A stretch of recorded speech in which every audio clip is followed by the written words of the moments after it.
Sometimes you might need a pick-me-up, a push in the right direction, some words that help put you back on track. This is the Learn, Develop, Live podcast with your motivational moment. Good morning! This is your motivational moment from the Learn, Develop, Live podcast. I'm your host, Chris Jaggs, Director, CEO of the show.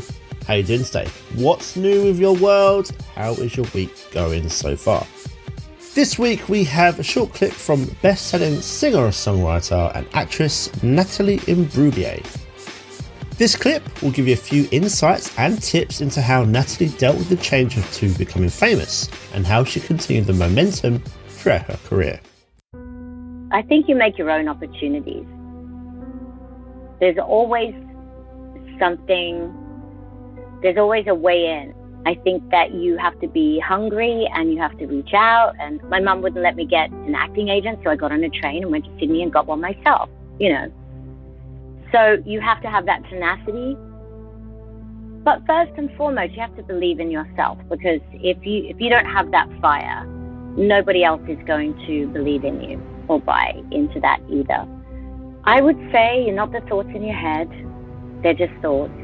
You can make up new ones. Do something with your hands. Go outside, walk, exercise. The thing is, the mind's nature is to turn in on itself. And if you just let it run away with itself, it'll drive you mad. So this is a work in progress. This is not something you just overcome.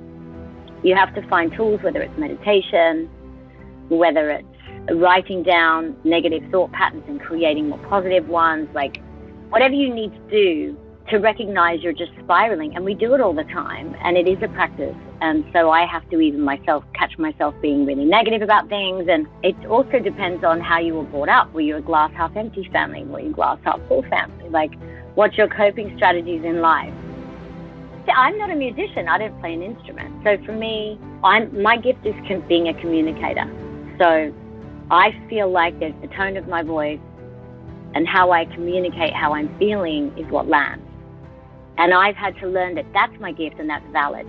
But once I got comfortable with what my unique gift is, it made everything so much better, because I wasn't trying to be something that I'm not, So I just feel like I have a really good time walking into a writing session now, because the confidence grows over time. I'm always trying to make sure the listener is going to get that feeling. That's what I'm going for, where that emotional point lands and then they don't feel so alone, or they can relate to it. So that's usually what I'm going for, more than anything. Oh my goodness. That's just such a big word. Legacy. I don't know. I mean, I'd like just to be known for someone who was wholly who they are and honest in their truth about it through my art, I could say. That would be nice.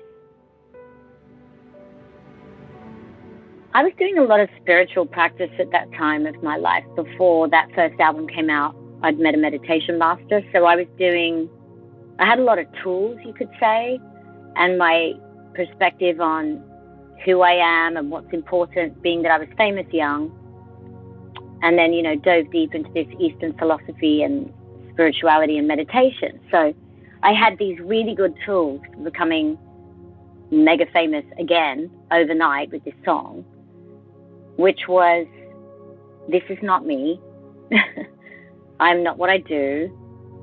And, what are you going to do with this experience? Keep your feet planted on the ground. And I used those tools to be able to cope with that. And it's transient. I mean, I'd been famous and then not famous. And so once you go through the rhythm of that, you have no attachment to that. You don't define that as meaning anything other than a result of being on camera a little bit more frequently. So I don't place any importance on those things. And I was able to value the good parts of it, and certainly handle the fact that everybody had an expectation of me after that first album to live up to that. And that I found really hard.